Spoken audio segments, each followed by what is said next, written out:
گرانبوونی نرخی جۆ گفتوگۆی فرۆشیارانی دانەوێڵەیە. زۆی ڕەش زۆی باش ئەو دەمە ئێستا عالی عازر بە 600 ئەگە دەستکەوی باش. تا دێ نرخی جۆی ڕەش بەرزتر دەبێتەوە و ئێستا جۆی ڕەش لە گەنمیش گرانترە. مام ئیسماعیل کە فرۆشیاری دانەوێڵەیە دەڵێت بازارمان سز بووە. مام ئیسماعیل ئێستا لە بازار چەند نەوع جۆ هەیە و کامەشیان زیاتر خواستی لەسەرە؟ بەڵێ ڕاستی جۆی سپیمان هەیە، جۆی ڕەشمان هەیە، جۆی شکامان هەیە. خواستی کە خواستی ئەوەی خواستی لەسەربی بە ڕەغبەت بی جۆی ڕەشە. ئەوڕۆ ساڵی جۆی ڕەش لە هەمووانە لە پێشترە 120 هەزار لە هەموو مەوادەکان کە لە پێشە لە مەسەلەن جۆی سپی لە جۆی شکا حتا لە گەنم لەوانە ڕێژەکەی لە هەمووانیان زیاترە. ئێستا عالی عازر ئەمە بکردن توکاندارین بە 600 دەفرۆشێتەوە بە 630 بە 640 نسبەی ئەویش نسبەی ئەوەی خۆی جوازە مەسەلەن جۆ هەیە پاکە جۆ هەیە خاوێن و باوێنە خۆری نییە ئەوە بە ڕەغبەتە هەشە خۆراویە لەوانەی احتمال لە ڕێژەکەیدا دەبەزی.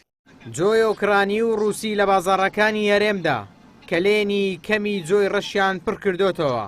ئەگەر هاوردەکردنی جۆی وڵاتان نەبێت نرخی 1 تۆن جۆ لە بازاڕەکانی کوردستان دەگاتە سەر و 1 میلیۆن دیناری عراقی. داواکاری سەرەکی لە حکوومەت ئەوەیە گومرگ لەسەر جۆی وڵاتان هەڵبگیرێت و وەزارەتی کشتوکاڵیش بنەتۆ و پەینی چیمیایی بە جوتیاران بدات. ئێستا جۆڕەش لە بازاری دەوروبەری ئەمە دەفرۆشین بە 630 دەکا. ساڵی ڕابردوو بەچەند بوو؟ لە دەوروبەری 500 خوار 500 بوو خەرک دەبە بەس گومرگەکەی لە سەلاکەوی لۆ فەلاعەکان باشە چکەمە ئێستا دێ لەوێن دەرمەقسەد گومرجی لەسەرە گومرگەکە دێتەوە سەچێ دێتەوە سەخت قەسابی دەبێختەوە سایوانەکەی. وتەبێژی وەزارەتی کشتوکاڵ دەڵێت یەکێک لە هۆکارەکانی کەمبوونەوەی جۆ ئەوەیە ئەو زەویانەی تەرخان کراون بۆ جۆ چاندن زۆربەیان پشت بە بارانی سروشتی دەبەستن بارانیش بە پێی پێویست نییە.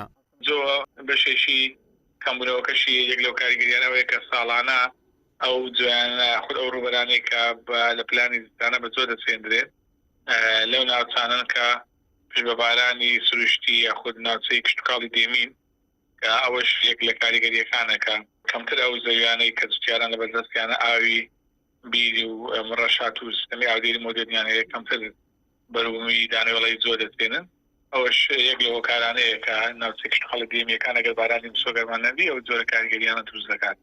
ئەمساڵ بەهۆی وشکە ساڵیەوە بەرهەمی جۆی ڕەش لە بازاڕەکان کەم دەبێت و لە ئێستاوە نرخی جۆی ڕەش بەراورد بە ساڵی ڕابردوو گران بووە.